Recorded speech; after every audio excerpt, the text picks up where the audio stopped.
Alright, gonna be looking over Mr. Stevenson's TF gameplay. It's one of his, I guess, newer champs. He was on Rise for a while, and then he switched to TF, maybe Sivir.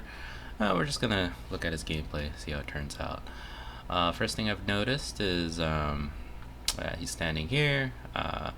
Ideally, you want to be standing somewhere like here or here.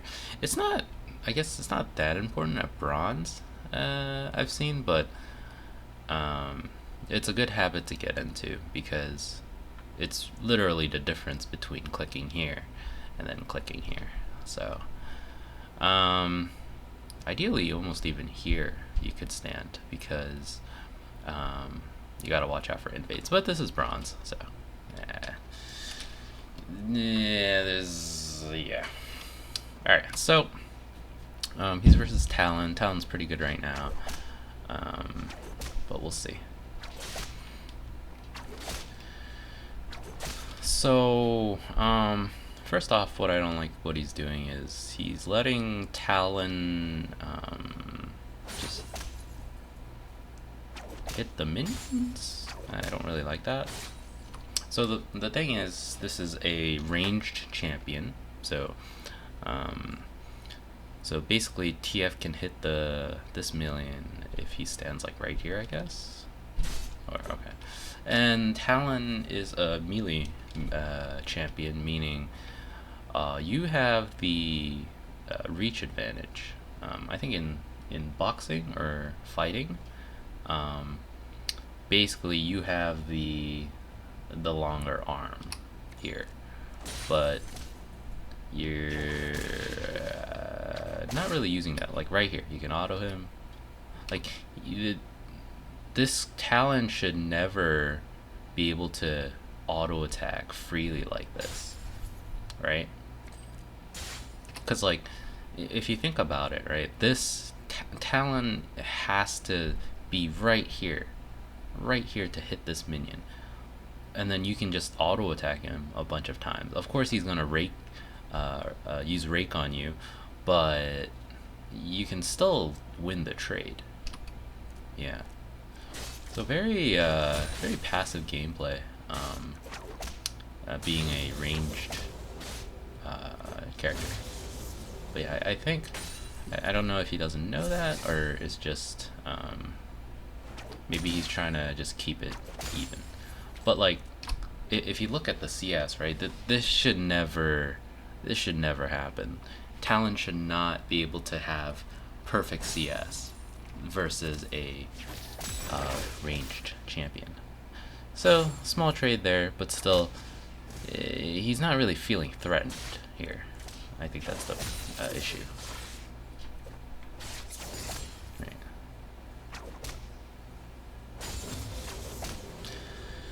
So yeah, I would just like try to auto him, and if he goes on you, you just gold card and you win. Yeah. See, like that. But instead of so what Miles is doing is he's focusing solely on using his abilities to attack Talon. The thing it's not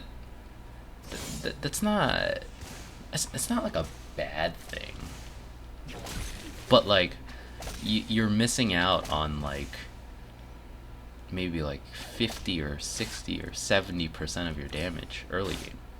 So just to give you an example, right? So we pause the screen real quick. TF has 57 points of attack damage, physical damage, and let's see, this does 72 at level 1, and depending on his card, let's say he uses blue, about 75, or I'm sorry, 73, right? So from like a straight mathematical perspective, right, if you auto this guy 3 times, right, let's say you auto him 3 times randomly in lane, that's essentially the equivalent of hitting these two. Now, let me say that again. If you auto him 3 times, that's the equivalent of hitting perfectly your blue card, which is oh, I'm sorry, 40, 55, 16. Okay, still, it's still the equivalent of hitting him 3 times, assuming you even hit all of those, right? And let's see Talon's MR right here. He has 33% reduced magic damage and 28% reduced physical. Okay, so actually autoing him 3 times, when I think about it, it might even do more. 57. Yeah, it might even do more than what you're doing right now, because this guy he ruined for magic damage. Yeah, perfect. So I'd love to see more autos on ranged champions. I think I don't know. I think people highly, not people. I think Miles right here is just underestimating his just his auto ability, really. I think he's very I mean, like, I think a lot of people are maybe like this, but like really underestimating the power of autos on a champion like TF, right? It was going in. Trades are looking better now, but oh, Shaco's coming to gank. Miles just used this thing there, so she's gonna leap this ball, and then he's gonna leap this ball, and leap this ball, and then probably gonna leap this and then go back base. Or just gonna casually do this.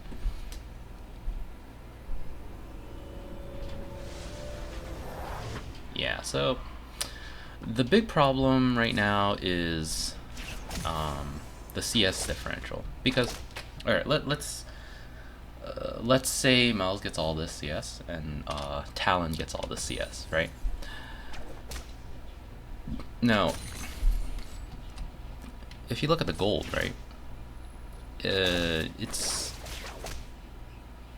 not super far off, but if Talon did manage, oh, he's being inefficient right here, but if Talon manages to get these next 2 waves from a mass standpoint, okay, he's bad, but like, you know, this is almost half a kill right here, and if he gets more, it's more than half a kill. So ideally, to get more money than this guy, you gotta start hitting the shit out of him. Yeah. Now level 6, it's a little different, but you had your window of opportunity. Now it gets a little tricky. Yeah. So we gotta think about what the objective of Talon is right now versus the objective of Twisted Fate. So Talon, right, he has a kill shot right now with his Rake, Q, Shadow Assault combo, and Ignite. That's a 100 to 0 combo, and he can get he can probably kill MF for sure, Sona for sure. TF is a little bit on the tanky side, but if he's not careful, TF will die for sure. Illaoi, yeah, I don't know if he can one-shot Illaoi, but so right now what TF should do is, okay, so I see he's planning to go back into lane right now. You should basically use the Fog of War to your advantage. So here we see TF's blue side vision, right? You can see all the way up to here. So Miles is not in vision range.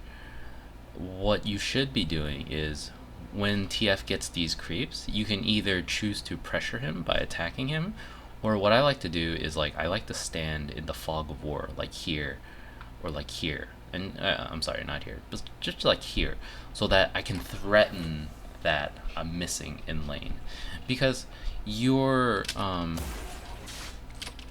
ult is a very very strong threatening tool. You don't even have to use the ult. Even if you just threaten him, threaten the possibility of an ult, I think that's like equally. So now he has to be careful right here. He's in kill shot range. I feel like a good Talon player would dive this, but we'll see. So it's backing up to lane. Don't think anything's really gonna happen here. Yeah. Oh, I think he's dead here. Because Talon, this is not warded, so he doesn't have vision. He's gonna hop the wall. He's gonna R. He's gonna do. Oh wait, this Talon is really bad. Okay. Wow, this Talon is just bad. That was a pure kill shot moment right there. Think about it, right? This, let's say it does 200. This, let's say it does like 150, and then you're dead. And with Ignite, there's no way. Yeah, there's no way. This does 190 at level 7. Even if he Ignite QWs, he's dead right here. This is the good thing about being in bronze. You don't have to worry about kill shots too much. Like he can see what I'm talking about? Flash, Ignite, Q, done. Nothing Miles can do here. If Talon's like semi-smart. He should back here, yep. Now what I really want to see more from Miles is threatening with ult. He doesn't even have to use it. Just like threatening it would be awesome to see.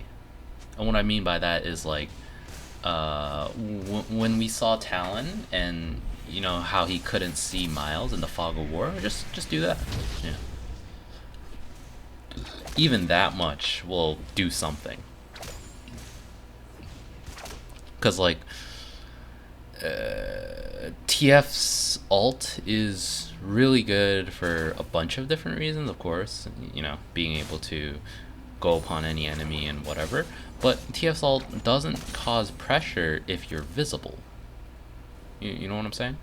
Like, you have to be an invisible threat in order for TF's ult to really be of effect. Now, I feel like Shaco might die here if Talon lands his Rake. Yeah, so that's really bad. But, so I feel like this lane's pretty much over. Actually, I don't know. Talon's pretty bad. But anyway, so a couple things to take into account this game. Your early autos, man, are super powerful. You gotta use them. At level 1 to 3 to 4, 5, your autos could basically dictate the lane, honestly. Second thing to notice is, yeah, try to start like clicking here at the start, or maybe even like clicking here, so you can get good vision coverage. That's not really that important now, but in the future it'll definitely be important. A third, use your ult to like at least like right here, like you can help him out right here, or you can gank Darius. You have so many opportunities lying in front of you. Okay, maybe yeah, you can go here. Don't just stay in lane. Like, fuck these minions. Okay, let's think about it from a math standpoint, right? 1, 2, 3, 4, 5. This is 100 gold, right? If he gets everything, right? This is 100 gold. If you get it, if you kill this, this is 450 gold. Right? Oh, not even 100 gold. That was like 80 gold. This is 450. This thing right here. I'm calling it a thing, but obviously it's a player. But dude, you gotta get this, right? This is like, basically, this is nothing. Like, you can sacrifice. Remember, this game is a lot about making the better decision that is gonna get you and your team more money, right? See, so man, so think about it. Just 80 gold here versus 450 plus. You're probably gonna even get this wave because Varus dies. So that's in total 600 gold versus the 80 gold here, which is like 6 times the value, or 7. I don't know. I can't do math. But yeah, so really, when you're playing TF, you have so many advantages, especially since this Darius is bad, this Varus is, he's alright, but 50, nah, it's not that great. And this Talon's pretty bad too, so it's like, you have so much opportunity. You just gotta open your eyes and just like go for something. Yeah, I know the CS is really tempting, but like, again, I'm gonna reiterate this: you have to make a decision that will net you and your team more money in the end, not like right now. Because if you go for the decision that'll get you the most money at that moment, you're really taking away from what you can potentially be as a player. So yeah, that's my review of TF, at least from my perspective. But yeah, I feel like a lot of his mechanics slightly improved, but definitely you gotta do something with what you have. And yeah, that's all.